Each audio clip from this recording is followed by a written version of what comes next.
इसमें जो हमने शुरू कर लिया है वो एनिलीन की रिएक्शन शुरू की है बच्चों एनिलीन की जो हमने पहली रिएक्शन कल पढ़ी थी वो most important, that is protection वाली रिएक्शन, मतलब हेलोजिनेशन। अगर एनिलीन का आप डायरेक्ट हेलोजिनेशन करते हैं, ब्रोमीन वाटर से डायरेक्ट रिएक्शन करते हैं, तो 2,4,6 ट्राइब्रोमो एनिलीन व्हाइट प्रेसिपिटेट बनता है, जस्ट लाइक फिनॉल। ठीक है। और अगर आप चाहते हैं कि ये प्रेसिपिटेट ना बने या ऑर्थो और पैरा का mixture, that means mono halogen derivatives बने, तो पहले एनिलीन का एसिटाइलेशन कराना पड़ेगा, एसिड क्लोराइड से रिएक्शन करानी पड़ेगी, और इसके एसिटाइलेशन में ये बनेगा NHCOCH3। तो पहले एनिलीन का एसिटाइलेशन, उसका ये प्रोडक्ट बना, ये प्रोटेक्टेड हो गया, यानी अब इसकी रिएक्टिविटी कम हो गई। किससे कम हो गई? जो यहाँ रिएक्टिविटी थी, जो एक साथ तीनों पोजीशन पे रिएक्ट करा रहा था, मतलब हाई प्लस एम था, वो कम हो गया। और अब आप जब इसकी रिएक्शन हेलोजन से करेंगे, ब्रोमीन वाटर से करेंगे, तो ऑर्थो और पैरा का मिक्सचर मिलेगा। यहाँ ब्रोमीन आ जाएगी और साथ में यहाँ ब्रोमीन आ जाएगी। ऑब्वियसली पैरा डेरिवेटिव ज्यादा बनेंगे। बेटा पैरा डेरिवेटिव क्यों ज्यादा बनेंगे आपको याद होगा, एक तो ऑर्थो पे स्टेरिक हिंड्रेंस है, ऊपर से ऑर्थो पे माइनस आई इफेक्ट भी ज्यादा लग रहा है, इसलिए पैरा डेरिवेटिव मेन बनेंगे। और इसके बाद इसकी हाइड्रोलिसिस कर देंगे। जब बेटा इसके बाद इसकी हाइड्रोलिसिस करोगे तो ये एनिलीन दोबारा बन जाएगा, एक ऑर्थो पे ब्रोमीन और एक पैरा पे ब्रोमीन। तो ये हमारी रिएक्शन कल की हुई थी। आई होप सो क्लियर है सबको। ठीक है, नेक्स्ट अगली रिएक्शन लिखें। हाँ, इसको हमने कहा था दोबारा से कर लेंगे, लिख लीजिए बेटा, पॉइंट करके पहले लिखें। Aniline on reacting with halogen, aniline on reacting with bromine gives 2,4,6 tribromoaniline, a white precipitate. Aniline on reacting with bromine gives 2,4,6 tribromoaniline, a white precipitate. As ऐसा क्यों हुआ, इकट्ठे ये क्यों बन गया? As NH2 group has very high plus M effect and highly activating group. As NH2 group has very high plus M effect and highly activating group. And highly activating group. इसमें plus M effect बहुत ज्यादा है और highly activating है, very high plus M effect and activating group. बोलो बेटा clear है? ठीक है। To form monohalogen derivative, to form monohalogen derivative, अगर हमें मोनोहेलोजन डेरिवेटिव बनाना है बच्चों, first protection of NH2 group is done. हम NH2 ग्रुप का प्रोटेक्शन करते हैं। To form monohalogen derivative, first protection of NH2 group is done by acetylation. First protection of NH2 group is done by acetylation. ठीक है, और आपको याद होगा एसिटाइलेशन क्या है, रिएक्शन कर देते हैं CH3COCl से, followed by halogenation, followed by halogenation. Now mixture of ortho and para-bromo derivatives obtained. Mixture of ortho and para-bromo derivatives obtained,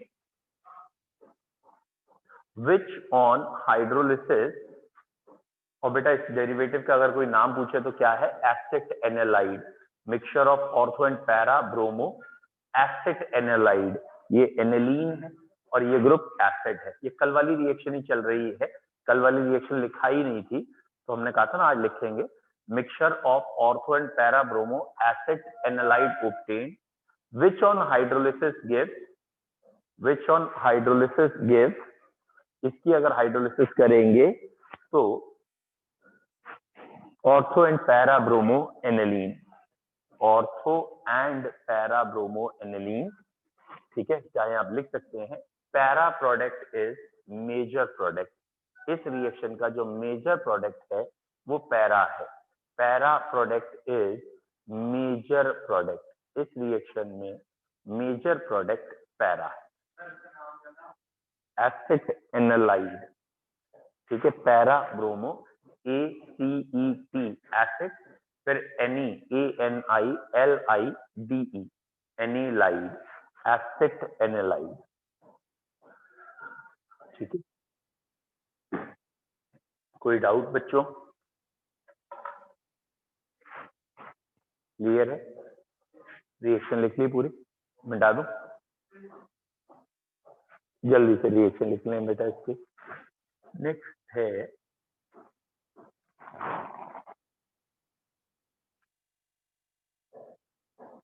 जल्दी रिएक्शन लिखो।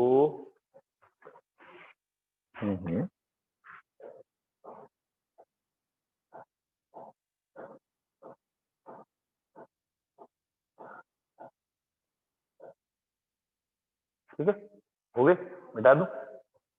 अगला है बच्चों नाइट्रेशन।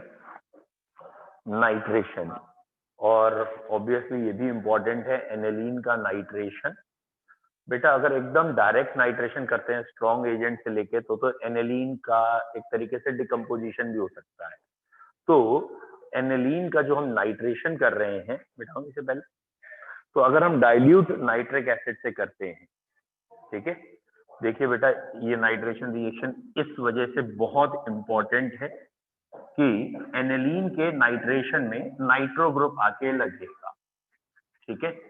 ये एनिलीन है बेटा, एनिलीन की रिएक्शन डाइल्यूट HNO3 से की गई है, क्योंकि बहुत ज्यादा कंसंट्रेटेड HNO3 के साथ एनिलीन डिकम्पोज हो जाती है इसलिए।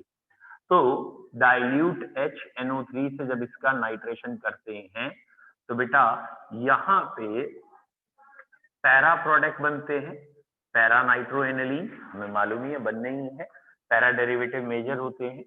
साथ में बनता है यहाँ पे बेटा मेटा नाइट्रो एनिलीन, ठीक है। तो ये थोड़ा अनएक्सपेक्टेड हो रहा है, मेटा नहीं बनना चाहिए और मेटा बन रहा है, और वो भी काफी हेल्दी अमाउंट में बन रहा है।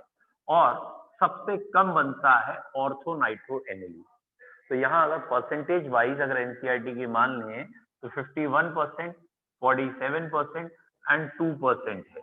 तो ऑर्थो नाइट्रो एनिलीन सबसे कम बना, मेटा बहुत ज्यादा, पैरा सबसे ज्यादा। रीजन क्या है कि भैया मेटा क्यों? हाँ, तो अब मेन क्वेश्चन तो मेटा का है कि मेटा वाला इतना सिग्निफिकेंट अमाउंट में क्यों बना। फिर से क्वेश्चन सुनिए। क्वेश्चन हमारा ये है कि जैसे हमने पिछली रिएक्शन में बताया कि NH2 ग्रुप में +M है, हाईली एक्टिवेटिंग है, ऑर्थो और पैरा पे रिएक्शन करवाता है, तो ऑर्थो और पैरा बनने चाहिए। ये मेटा क्यों बन गया? और थोड़ा बहुत नहीं बना है, बहुत सिग्निफिकेंट नंबर पे बन रहा है, ऑलमोस्ट 50% के आसपास है। तो क्यों है इतना ज्यादा? इसका आंसर ये है बच्चों कि ये जो एनिलीन है, जब ये एसिडिक मीडियम में रिएक्ट करती है तो इसके लोन पेयर में H आयन आके जुड़ जाते हैं, और H आयन जुड़ने के बाद ये बनाते हैं NH3 पॉजिटिव। यहाँ H आयन जुड़ गए और जुड़ने के बाद का प्रोडक्ट कहला रहा है NH3 पॉजिटिव, ठीक है बेटा। और इसका नाम है एनिलीन, ठीक है, IUM लगा दिया, तो एनिलियम आयन बना है, एनिलीन से एनिलियम आयन बना। अब पॉइंट क्या है कि ये जो एनिलियम आयन बना है, क्या इसमें नाइट्रोजन के पास लोन पेयर है? नहीं, दिख ही रहा है, इसके लोन पेयर से तो H जुड़ा था। तो ये जो एनिलियम आयन है ये तो पॉजिटिव चार्ज डेरिवेटिव हो गया, मतलब इसके ऊपर चार्ज प्लस है, तो जब इसमें रेजोनेंस करेंगे तो ये तो -M की तरह बिहेव करेगा, और अगर ये -M की तरह बिहेव करेगा तो मेटा प्रोडक्ट भी बनेगा। समझ में आया? तो कहने का मतलब डाइल्यूट HNO3 से जब रिएक्शन करते हैं, इन एसिडिक मीडियम जब हो जाता है तो एनिलीन के साथ एनिलियम आयन भी प्रेजेंट होता है, दोनों चीजें होती है। और ऑर्थो पोजीशन क्यों कम हो जाती है? तो कॉमन सेंस है, माइनस आई बहुत ज्यादा लग रहा है ऑर्थो पे, और स्टेरिक हिंड्रेंस भी ऑर्थो पे मानते हैं, इसलिए ऑर्थो सबसे कम। ठीक है, माइनस एम भी कह सकते हो कि ऑर्थो वाला ऑर्थो पोजीशन में माइनस एम ग्रुप इलेक्ट्रॉन खींच लेता है ज्यादा, तो माइनस आई माइनस एम सबसे ज्यादा यहाँ लग रहा है, और इसीलिए मेटा, और इसी वजह से पैरा, इसकी वजह से मेटा में। पॉइंट समझ में आ गया? नाइट्रेशन इंपॉर्टेंट है, क्लियर है, कंसेप्चुअल क्वेश्चन इसमें बन सकता है। लिखें बेटा हेडिंग नाइट्रेशन। हाँ बेटा, अगर हम एनिलीन का नाइट्रेशन करें, जैसे कंसंट्रेट HNO3 और कंसंट्रेट H2SO4 ले लें, जो जनरल नाइट्रेशन अभी तक करते आए हैं दोनों चीजों को लेके, तो एनिलीन का डिकम्पोजिशन हो जाता है with very strong oxidising agent, aniline gets decompose. तो यहाँ हम डाइल्यूट नाइट्रिक एसिड से नाइट्रेशन करते हैं। अब प्रॉब्लम यहाँ पे क्या आई, जब नाइट्रेशन कर रहे थे तो हमें मेटा प्रोडक्ट बहुत सिग्निफिकेंट मिलने लगे, जबकि हमें ये उम्मीद थी कि NH2 ग्रुप जो है एनिलीन का, ये प्लस एम ग्रुप है, प्लस एम से तो बेटा हमें ऑर्थो और पैरा की एक्सपेक्टेशन होती है, जबकि यहाँ मेटा भी सिग्निफिकेंट में बन रहा था। तो मेटा बनने का मतलब तो एक ही है, यहाँ माइनस एम ग्रुप भी है, भाई माइनस एम है तभी तो मेटा बन रहा है। तो यहाँ हमें अब प्रूफ ये करना रह गया कि मेटा बन रहा है तो माइनस एम भी है। तो ये देखा गया कि एनिलीन जो है उसमें नाइट्रोजन पे लोन पेयर थे, इस लोन पेयर की वजह से ये ऑर्थो एंड पैरा डायरेक्टिंग था। लेकिन मीडियम जब एसिडिक होता है तो ये लोन पेयर और H मिल के ये कंपाउंड बना ले लेते हैं, जिसे हमने कह दिया एनिलियम आयन। एनिलीन के आगे आईयूएम लगा दिया है, एनिलियम आयन। ये जो एनिलियम आयन है ये मेटा डायरेक्टिंग हो गया, या ये कहें ये माइनस एम का हो गया, और एनिलीन प्लस एम का हो गया। और क्योंकि ये दोनों ही प्रेजेंट होते हैं तो इसकी वजह से भी जो मेजर बनना, इसकी वजह से भी जो बनना, दोनों बनते हैं, और ये नेक टू नेक ये प्रोडक्ट मेन आ गए। अब क्लियर है? अब लिख लेंगे, लिख लीजिए बेटा अपनी लैंग्वेज में।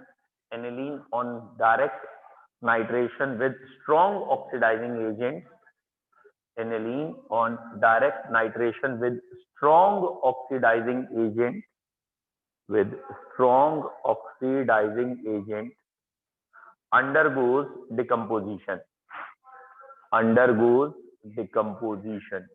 Aniline on direct oxidation with strong oxidizing agent undergoes decomposition, but with dilute nitric acid, बेटा अगर डाइल्यूट नाइट्रिक एसिड है, विद डाइल्यूट नाइट्रिक एसिड, ठीक है, mixture of para and Meta nitro aniline obtained mainly, mixture of para and meta nitro aniline obtained mainly, mixture of para and meta nitro aniline obtained mainly। ठीक है, अब पहले reaction लिख लीजिए और उसके बाद नीचे नोट करके ये लिखेंगे कि ये 47% क्यों बना। ये वाला ध्यान रखना है, इट इज 47%। पहले आप रिएक्शन लिखें, तीनों का मिक्सचर दिखाएं, ऑर्थो मेटा पैरा का, और फिर हम कहेंगे ये 47% या कैसे बना। लिख ली रिएक्शन, ठीक है। आपको याद होगा एनिलीन या फिनॉल फ्रिडल क्राफ्ट रिएक्शन नहीं देते, क्यों नहीं देते? फिनॉल में भी बताया होगा, वही बात यहाँ पे है कि ये फ्रिडल क्राफ्ट रिएक्शन नहीं देते हैं। बच्चों क्यों नहीं देते फ्रिडल क्राफ्ट रिएक्शन? चलिए देख लीजिए क्या है। एनिलीन या फिनॉल में ये आपको बताया यहाँ लोन पेयर है, और फ्रिडल क्राफ्ट रिएक्शन कराने के लिए AlCl3 की जरूरत होती है, मतलब एक लुईस एसिड चाहिए होता है, और वो लुईस एसिड इसके साथ कॉम्प्लेक्स बना लेता है।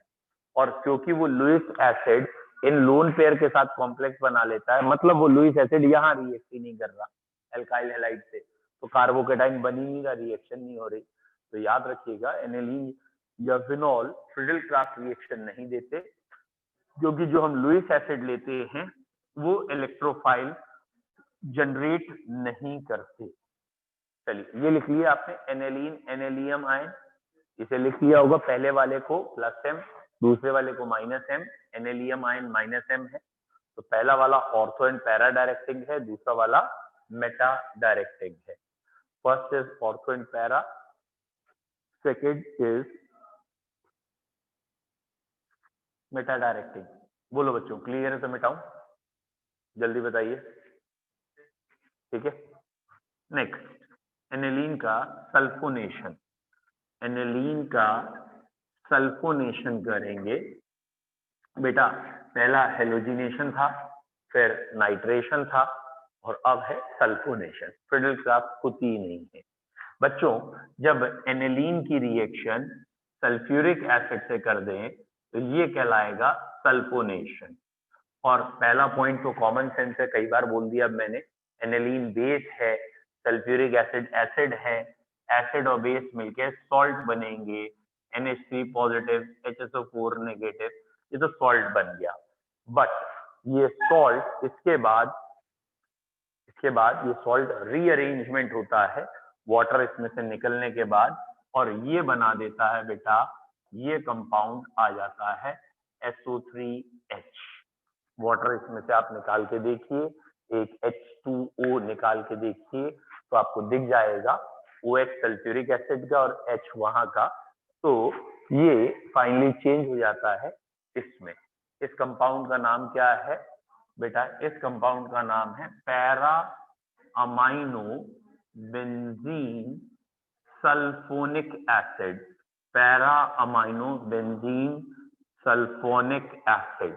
आई होप तो आपको याद आ रहा हो।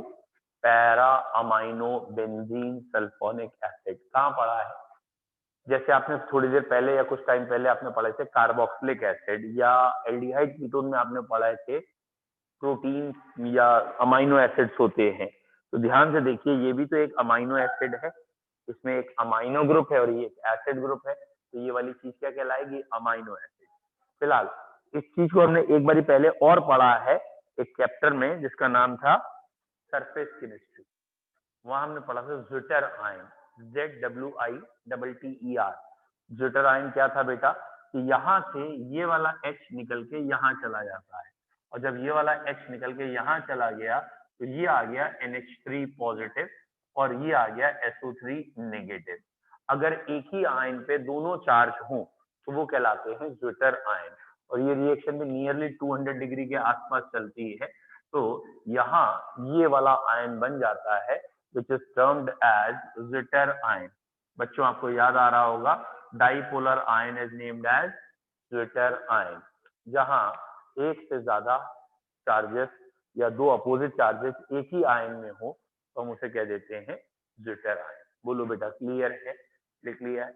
और शायद याद भी आ गया हो कि वो पीएच जब ज्विटर आयन का मूवमेंट नहीं होता वो पीएच क्या कहलाती थी? सरफेस केमिस्ट्री में पढ़ा था। वो पीएच क्या कहलाती है जब ज्विटर आयन का मूवमेंट नहीं होता? वेरी बैड, आपको कुछ नहीं याद है। इसका मतलब iso electric point. Iso electric point क्या होता है? The pH of medium at which movement of Zwitter ion do not take place either towards anode or towards cathode। वो पीएच जब ज्विटर आयन का मूवमेंट रुक जाता है, हिंडर होता है, एनोड कैथोड कहीं नहीं जाता, this pH is known as isoelectric point. लिख लिया है?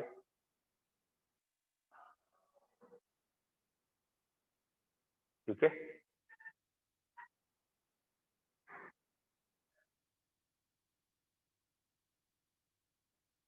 तो होपफुली बच्चों आप लोगों ने तीनों बातें या तीनों रिएक्शन समझ में आपको आ गई होंगी। वन इज, पहला वाला क्या था? नाइट्रेशन। सॉरी, कल वाला हमने पहले पढ़ा नाइट्रेशन, फिर आज से हमने नाइट्रेशन के बाद हेलोजिनेशन, फिर आज नाइट्रेशन, और नाइट्रेशन के बाद ये सल्फोनेशन। फ्रिडल क्राफ्ट रिएक्शन होगी नहीं यहाँ पे क्योंकि एनिलीन का लोन पेयर AlCl3 से कोऑर्डिनेट कर लेता है, इसलिए फ्रिडल क्राफ्ट नहीं दिखानी। मिटा दूं अब? ठीक है। अब बेटा जो एक हेडिंग हमारी कल की बची है, एक कैरेक्टर, बेसिक कैरेक्टर, पहले उसे लिख लेते हैं और फिर वही एक दो फिजिकल प्रॉपर्टी, जैसे मैंने आज आपको इसीलिए क्वेश्चंस भेज भी दिए हैं, एक एक नंबर वाले आज भेजे हैं अमीन्स के आपके वाले ग्रुप में भी, कि आपको तुरंत क्लियर हो जाए कि कौन कौन से टॉपिक हमारे थोड़ा बहुत भी अगर कोई पॉइंट रह गया तो कवर हो जाए, है ना। तो उसमें पहला ही क्वेश्चन या दूसरा ही क्वेश्चन है कि बॉइलिंग पॉइंट का ऑर्डर बताओ, है ना, या सॉल्युबिलिटी इन वाटर का ऑर्डर बताओ। तो वो हम यहाँ से कवर कर लेंगे उन क्वेश्चन की हेल्प से। तो हेडिंग लिखते हैं हम basic character of amine. Basic character of अमीन।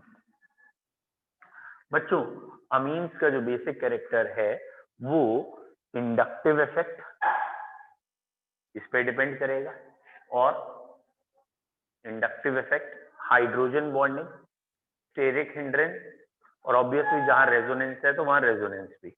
तो बेसिक कैरेक्टर कई फैक्टर्स पे डिपेंड कर रहा है। अगर हम खाली इंडक्टिव इफेक्ट की बात करें, खाली इंडक्टिव इफेक्ट, बच्चों ध्यान रखना मैं कह रहा हूं ओनली इंडक्टिव इफेक्ट, तो इंडक्टिव इफेक्ट में एक ग्रुप है प्लस आई और एक है माइनस आई। प्लस आई का काम है बेसिक कैरेक्टर बढ़ाना। तो अगर इंडक्टिव इफेक्ट की हम बात करेंगे तो plus I directly proportional to basic character. तो प्लस आई जब होता है बेसिक कैरेक्टर बढ़ता है। ये पिछले चैप्टर में आपने पढ़ लिया है, माइनस आई से एसिडिक बढ़ता है और प्लस आई से बेसिक। तो अगर हम और कोई इफेक्ट नहीं देख रहे, सिर्फ इंडक्टिव देख रहे हैं, तो बेटा ये हमारा सपोज एक 1 डिग्री अमीन है CH3NH2, एक एल्काइल ग्रुप लगा है, ये 2 डिग्री अमीन है और ये 3 डिग्री अमीन है। तो जरा ये ध्यान रखिएगा क्या क्वेश्चन है, 1 डिग्री 2 डिग्री 3 डिग्री अमीन है और खाली इंडक्टिव इफेक्ट देखना है। तो बेटा इंडक्टिव इफेक्ट में CH3 ग्रुप प्लस आई है, ये प्लस आई कम है, 2 बारी CH3 आया प्लस आई बढ़ गया, 3 बारी CH3 आया प्लस आई और बढ़ गया। तो जितना प्लस आई ज्यादा होगा उतना बेसिक कैरेक्टर ज्यादा होगा। तो यहाँ टर्शरी ज्यादा बेसिक है, इसे हम कहेंगे 3 डिग्री, फिर कहेंगे 2 डिग्री, फिर कहेंगे 1 डिग्री। तो 3 degree is more basic than 1 degree if only, अगर खाली हमने कौन सा इफेक्ट देखा बेटा, इंडक्टिव। और इस क्वेश्चन को ऐसे पूछ लेते हैं that is in vapour phase.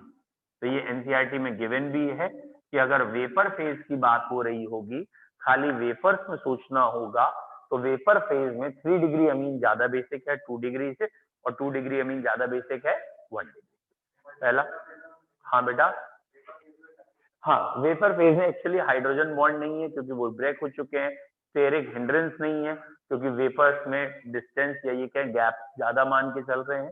तो वेपर फेज में सिर्फ और सिर्फ इंडक्टिव इफेक्ट की जब बात हो तो ये, और ध्यान से देखो मैंने खाली एलिफेटिक लिया, अभी एरोमेटिक लिया ही नहीं है, रेजोनेंस की कोई बात ही नहीं कर रहे हैं अभी। अब हम बात कर रहे हैं कि अगर वेपर्स नहीं है तो, मतलब क्वेश्चन में वेपर स्पेशली मेंशन किया है तो आप 3 2 1 लिखेंगे, लेकिन अगर वेपर मेंशन नहीं किया है दैट मीन्स वो लिक्विड है। अमीन्स या डाइथाइल ट्राइथाइल अमीन लिक्विड में एग्जिस्ट करते हैं। तो जब हमें वेपर्स कहनी होंगी तो कहना पड़ेगा भाई वेपर बना के बताओ, अदरवाइज ये लिक्विड फेज में है। तो वेपर जब नहीं कहा गया है तब क्या क्या देखना है, तो ऑब्वियसली इन जनरल इसमें आई इफेक्ट या इंडक्टिव इफेक्ट है, दूसरी चीज हाइड्रोजन बॉन्डिंग है, और तीसरी चीज स्टेरिक हिंड्रेंस है। ठीक है, तो एलिफेटिक अमीन में जब भी हम बेसिक कैरेक्टर की बात करेंगे तो इन तीनों चीजों का रिजल्टेंट से बात करेंगे। ठीक है, इन तीनों का क्या आना चाहिए, रिजल्टेंट। तो अगर मिथाइल ग्रुप लगा हुआ है as alkyl group, alkyl group जो है वो हमारा मिथाइल है, तो बेटा मिथाइल में आंसर है 2,1,3 अमोनिया। मतलब सेकेंडरी अमीन ज्यादा बेसिक है, फिर प्राइमरी है, फिर टर्शरी है, फिर अमोनिया है। और अगर ये आर ग्रुप इथाइल ग्रुप है, इस आर का नाम इथाइल है, तो आंसर है 2,3,1 अमोनिया। ठीक है, एक बारी है 2,1,3 अमोनिया, एक बारी है 2,3,1 अमोनिया। फिर सुन लो बेटा क्वेश्चन कैसा आएगा, क्वेश्चन ये ऐसा आएगा कि बेसिक कैरेक्टर ऑफ अमीन बताओ, और वो जानबूझ के ऐसे लिख के देगा आपको, डाई इथाइल अमीन, ठीक है, ट्राई इथाइल अमीन, समवट ऐसे, या एन इथाइल इथेनमीन, एन इथाइल प्रोपेनमीन, ऐसे करके। तो आपको क्या ध्यान देना है, जब भी एल्काइल में इथाइल ग्रुप लगे होंगे तो आंसर क्या होगा 2,3,1, और मिथाइल लगे होंगे तो आंसर ये है। फिर एक बार लिख के दिखा रहा हूं, वैसे आपको समझ में आ जाना चाहिए। CH3 होल ट्वाइस CH, फिर यहाँ CH3NH2, और फिर यहाँ CH3 होल थ्राइस C या सॉरी होल थ्राइज N, और इस वाले केस में CH3 होल ट्वाइस CH, ये थोड़ा सा रह गया ना, यहाँ NH2 बोलना था, sorry, CH3 whole twice NH2, ये हो गया सेकेंडरी अमीन, और फिर ये आएगा यहाँ टर्शरी, सही कह रहे हो बेटा, सॉरी, C2H5 तो लिखूं यहाँ, ठीक है, C2H5 होल थ्राइस N, और यहाँ आ जाएगा C2H5NH2, सॉरी, अब तो समझ में आ रहा होगा, तो ये सेकेंडरी अमीन है, यहाँ NH होगा, प्राइमरी अमीन में NH2 और टर्शरी अमीन में N, और जब R की जगह मिथाइल लिखा है तो इसको मैंने शॉर्ट में लिख दिया 2, और इसको शॉर्ट में लिख देंगे 1, और इसको शॉर्ट में 3, तो 2 1 3 का ऑर्डर है, और जब ये इथाइल है तो 2 3 1 का ऑर्डर है। क्यों? क्योंकि इन तीन इफेक्ट्स को अलग अलग ना नापे, मिला के सोचेंगे तो ये आएगा, तो नोट करके लिख लीजिए, ठीक है। Basic character of amines involve inductive effect, hydrogen bonding and steric hindrance. Basic character of amines involve inductive effect, hydrogen bonding and steric hindrance. Basic character of amines involves inductive effect, hydrogen bonding and steric hindrance, ठीक है। तो जो final answer होगा उसमें इन तीनों का ही resultant देखेंगे, तो आपने लिख लिया तो अच्छी बात है। Order of basic character of amines is 2 3 1 और 2 1 3। बेटा 2 3 1 कब है? Order of basic character of amine 2 3 1 कब है? जब R इथाइल है। तो याद रखने का हमने तरीका रखा है, देखो 2 तो दोनों में कॉमन ही है, एक बारी 1 3 है, एक बारी 3 1 है, यानी एक नंबर 213 है, एक 231 है। बड़ा वाला नंबर बड़े वाले के लिए, छोटा वाला नंबर छोटे के लिए। इथाइल के लिए 231 है, मिथाइल के लिए 213 है। याद रखने के लिए हमने ऐसे कर रखा है कि आप याद रखें जिससे ये आया। बोलो क्लियर है? मिटा दूं? हाँ जी बेटा, हाँ एनसीईआरटी में इन्हीं दोनों का, अब आपको दिख ही रहा है इसमें थोड़ा सा कॉम्प्लिकेशन है, तो बेसिकली वो इससे ज्यादा नहीं पूछते, इससे हैवी नहीं पूछते। और वैसे जितना हैवी होता जाएगा फिर अमोनिया आगे आते जाएगी, और अमोनिया इज मोस्ट बेसिक हो जाएगा फाइनली, ठीक है। मिटाओ। अब इसमें ही अगला इंसर्शन कर दीजिए, इसमें ही बेटा अगर उन्होंने ये लिख दिया विच इज मोर बेसिक, थोड़ा कॉमन सेंस लगा के चलना, कि उन्होंने ये लिख दिया है CH3, या यहाँ CH2 कर लेता हूं मैं, CH2 डबल बॉन्ड CH और यहाँ NH, what ever NH2, CH3 CH2 NH2, okay, which is more basic, first और सेकेंड, एंड वाई? आसान है आपके लिए, ये आपके लिए आसान होना चाहिए मेरे हिसाब से। बेटा इसका आंसर है second is more basic than first. क्यों?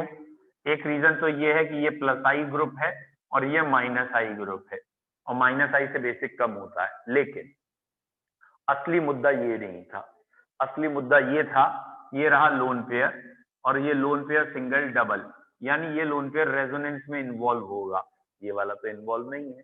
जो रेजोनेंस में इन्वॉल्व हो गया उससे बेसिक कम हो गया, तो इसलिए इसका बेसिक कम है, इसका बेसिक ज्यादा है। तो अगर कभी पाई बॉन्ड आए तो थोड़ा सतर्क रहिएगा, पाई बॉन्ड रेजोनेंस में या उस पाई बॉन्ड से लोन पेयर की रेजोनेंस अगर हो रही है तो बेसिक कम हो जाएगा। बोलो क्लियर है? मिटा दूं इसे? ठीक है, लिखते रहेंगे आप, आई होप सो लिख लिया होगा आपने, तभी तो अगला लिखूं मैं। तो यहाँ बेसिक कैरेक्टर कम है। एक है बेटा ये CH3 CH2 एंड NH2, दूसरा है CH3 CH double bond NH imine, और तीसरा है CH3 C triple bond N cyanide. अब बेसिक कैरेक्टर ऑर्डर बताइए बेटा, अब कौन ज्यादा बेसिक है? अब रेजोनेंस तो नहीं है, क्योंकि रेजोनेंस के लिए लोन पेयर सिंगल डबल चाहिए होता है, अब वो कंडीशन तो लग नहीं रही। अब बताइए which is more basic. First सबसे ज्यादा बेसिक है, क्योंकि पाई बॉन्ड आएंगे तो इलेक्ट्रोनेगेटिविटी बढ़ती जाती है, जिसे माइनस आई इफेक्ट कहते हैं।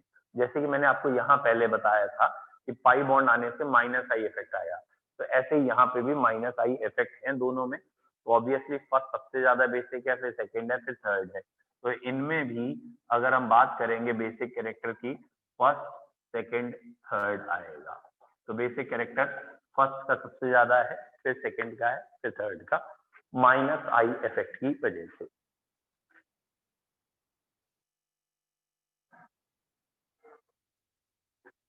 डन। फिर से देखो।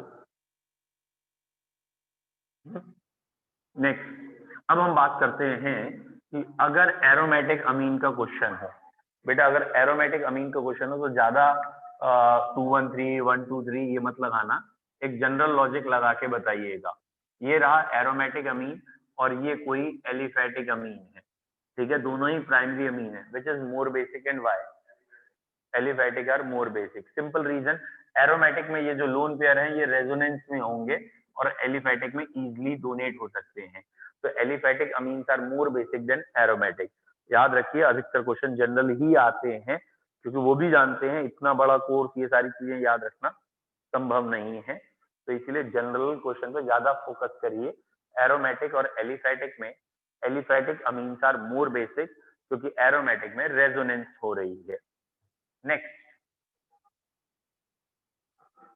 नेक्स्ट है बेटा ये कि ये अगर एरोमेटिक अमीन भी 2-3 है, मान लीजिए यहाँ NH2 लगे के बाद यहाँ पैरा पे लगा है कोई एक ग्रुप, मान लेते हैं CH3, यहाँ पैरा पे लगा है NO2 और व्हाटएवर।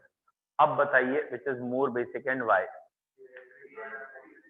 समझ में आया है, क्योंकि ये प्लस एम इफेक्ट होता है और NO2 माइनस एम है, माइनस एम बेसिक घटाएगा और प्लस एम बेसिक बढ़ाएगा। तो यहाँ basic character sorry para methyl वाले का ज्यादा है, क्योंकि ये आपको याद है, इसका मतलब आपने सही आंसर दिया कि CH3 प्लस एम था और प्लस एम की वजह से बेसिक बढ़ गया, और NO2 माइनस एम था तो बेसिक कम किया। बोलो क्लियर है।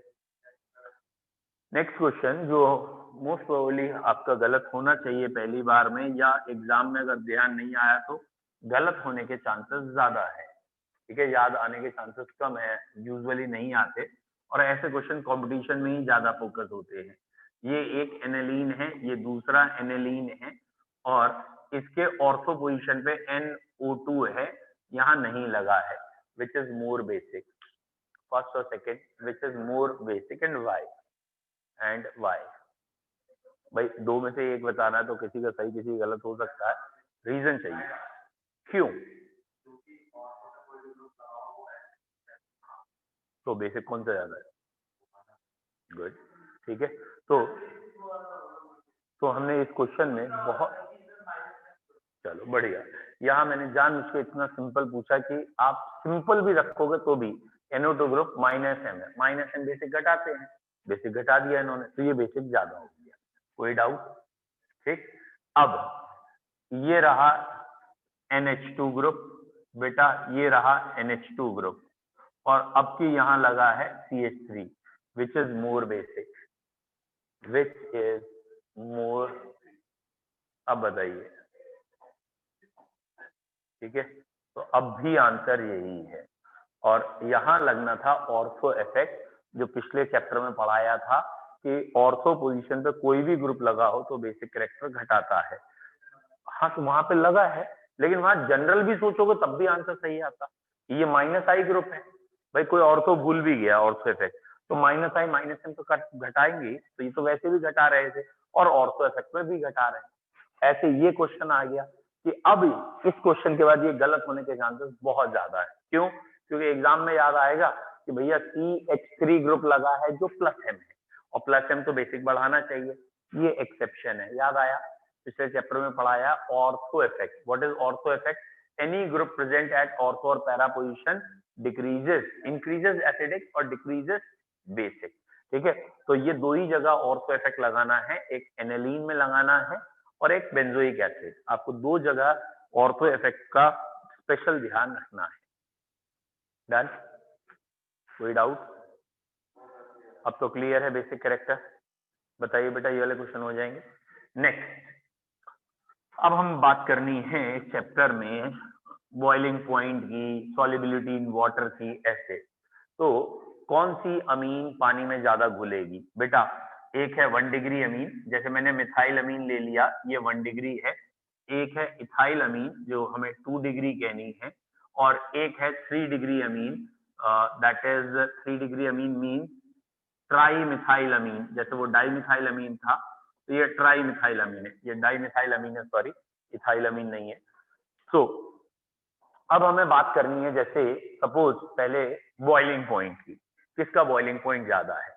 तो बच्चों बॉइलिंग पॉइंट देखने के लिए हमें मालूम है हाइड्रोजन बॉन्डिंग देख सकते हैं। यहाँ इस नाइट्रोजन में 2 हाइड्रोजन लगे हैं और लोन पेयर भी है, तो 2 हाइड्रोजन लगे होने की वजह से हाइड्रोजन बॉन्डिंग ज्यादा है, इसमें हाइड्रोजन बॉन्डिंग कम, इसमें और कम। तो ऑर्डर ऑफ हाइड्रोजन बॉन्डिंग ये आ रहा है, एंड ऑब्वियसली जो ऑर्डर ऑफ हाइड्रोजन बॉन्डिंग होता है वही बॉइलिंग पॉइंट का ऑर्डर होता है। तो इसीलिए बॉइलिंग पॉइंट 1 डिग्री अमीन का ज्यादा होगा, फिर 2 और फिर 3। एंड ऑब्वियसली कंपेरेबल मासेस की बात करेंगे, बहुत बड़ा मास में अंतर नहीं करेंगे, जैसे यहाँ तो हमने मास में अंतर कर दिया है। एग्जाम में जब भी क्वेश्चन आएगा ध्यान रखना, वो 4 कार्बन की प्राइमरी अमीन देंगे, 4 की सेकेंडरी और 4 की टर्शियरी, और कहेंगे बॉइलिंग पॉइंट का आंसर बताओ, तो आपका आंसर ये रहेगा। ठीक है, तो बॉइलिंग पॉइंट प्राइमरी सेकेंडरी और टर्शियरी अमीन में किसका ज्यादा है? Primary amine. तो पॉइंट करके लिख लिया होगा आपने। बेटा मैं पॉइंट्स में बोल दे रहा हूँ। पहला पॉइंट लिखा जाता है with rise in series boiling point increases. Series में आगे जाएंगे तो बॉइलिंग पॉइंट बढ़ेगा, मतलब मिथाइल अमीन से इथाइल अमीन का ज्यादा, इथाइल से प्रोपाइल का ज्यादा। With rise in series boiling point increases. ठीक है, सीरीज में आगे जाने पे बॉइलिंग पॉइंट बढ़ेगा due to increase in van der Waal forces, due to increase in van der Waal forces. ठीक है, तो मिथाइल से इथाइल का बॉइलिंग पॉइंट ज्यादा, इथाइल से प्रोपाइल का। With branching boiling point decreases. ये पॉइंट एल्केन से चले आ रहे हैं अभी तक, सेम यही है, एल्केन्स में भी आपने यही पढ़ा है, ब्रांचिंग से बॉइलिंग पॉइंट कम होता है, तो यहाँ पे भी कम होगा। ठीक है, नेक्स्ट पॉइंट लिखें, amine has more boiling point than, amine का बॉइलिंग पॉइंट ज्यादा है देन अल्कोहल और ether, sorry amine has more boiling point than alkane and ether. Alkane and ether से ज्यादा है, अल्कोहल से कम है। amines has more boiling point than alkane and ether as in amines hydrogen bonding is present. इसका boiling point alkane और ether से ज्यादा है, as in amines hydrogen bonding is present. ठीक है, अमीन में हाइड्रोजन बॉन्डिंग है। ठीक है, बट नेक्स्ट टाइम से लिखिए, but less boiling point than alcohol. Amine का बॉइलिंग पॉइंट अल्कोहल से कम होगा, but less boiling point than alcohol. Amine का बॉइलिंग पॉइंट अल्कोहल से कम होगा, but less boiling point than alcohol. ठीक है, as alcohol have stronger hydrogen bonding, क्योंकि अल्कोहल की हाइड्रोजन बॉन्डिंग स्ट्रॉन्गर होती है अमीन से। Alcohol have stronger hydrogen bonding. ठीक है, फिर लिखेंगे हम 1 डिग्री 2 डिग्री 3 डिग्री अमीन के लिए, primary amine have more hydrogen bond than secondary and tertiary amine. Primary amines have more hydrogen bond than secondary and tertiary amine. Therefore boiling point of primary amine is more than secondary and more than tertiary amine. Primary का secondary से ज्यादा, secondary का tertiary से ज्यादा, तो boiling point बढ़ेगा। ठीक है, क्लियर? तो ये ऑर्डर आपने लिख ही लिया होगा, और सेम ऑर्डर है सॉल्युबिलिटी इन वाटर का। सॉल्युबिलिटी इन वाटर में भी प्राइम नहीं, एक बार सॉल्युबिलिटी इन वाटर दोबारा चेक कर लेते हैं कि सॉल्युबिलिटी इन वाटर उसकी ज्यादा होगी जो पानी के साथ हाइड्रोजन बॉन्ड जल्दी बनाएगा और जिसमें हाइड्रोफोबिक पार्ट कम होगा। ठीक है, ठीक है, हाइड्रोजन बॉन्ड तो सबसे ज्यादा प्राइमरी अमीन ही बनाएगा। ठीक है, प्राइमरी अमीन में NH ग्रुप है तो हाइड्रोजन बॉन्ड यही बना सकता है, टर्शियरी अमीन में तो है नहीं NH ग्रुप, तो सॉल्युबिलिटी इन वाटर का भी यही ऑर्डर आएगा। ठीक है, चलिए बेटा ये फिनिश हो रहा है आपका अमीन। अब आप अमीन्स के क्वेश्चन मैंने भेजे हैं उन्हें देखिए। ठीक है, इनमें जो भी डाउट्स हैं आप पूछिए। ठीक है।